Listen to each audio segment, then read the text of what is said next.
If you're starting a business and you have a choice between fixed or variable cost, what would you choose? It depends on the situation, but the answer might surprise you. So let's get into it.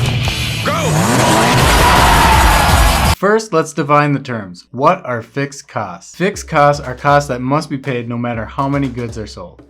Examples of this can be rent or salaries. If you sell 0 widgets in a month, you still have to pay the landlord and the salaries if you have people. What are variable costs? Variable costs are expenses that go up and down based on how much goods are produced or sold. An example of this can be ingredient costs if you're making a food product. So if you're a new entrepreneur, which costs should you most be focused on? I advise my students to always take a hard look at fixed costs because fixed costs mean higher risks. From my own example of owning a kombucha brewery before the pandemic, I own my own brewery and tap room. Commercial space like that has high rent, which is a fixed cost. At the time, it made sense because when I sold in the tap room, there were very high margins, meaning the profit per pint sold was high, and that helped offset the fixed cost. But when the pandemic hit, I was stuck with high fixed costs, i.e. rent, and no ability to open the tap room. Risk reared its ugly head, and as with any good entrepreneur, I reevaluated the situation and changed my business plan. I swapped fixed for variable costs. How did I do it? I started paying a beer brewer to make and package my kombucha. In this model, I have to pay much more per bottle to get my kombucha produced versus if I were making it myself, but the risk is much lower as I have no high fixed cost. And with the unpredictability of the pandemic, switching 2 months after it started to this model was a smart move. In the future, as I scale, I can relook at brewing again. It's tempting to want to own your location, have employees, or assets that are high fixed costs when starting, but many times it makes more sense to trade off and pay more in high variable costs to lower your risk. You'll make less money when you're getting going, but with any new business, you got a lot to learn.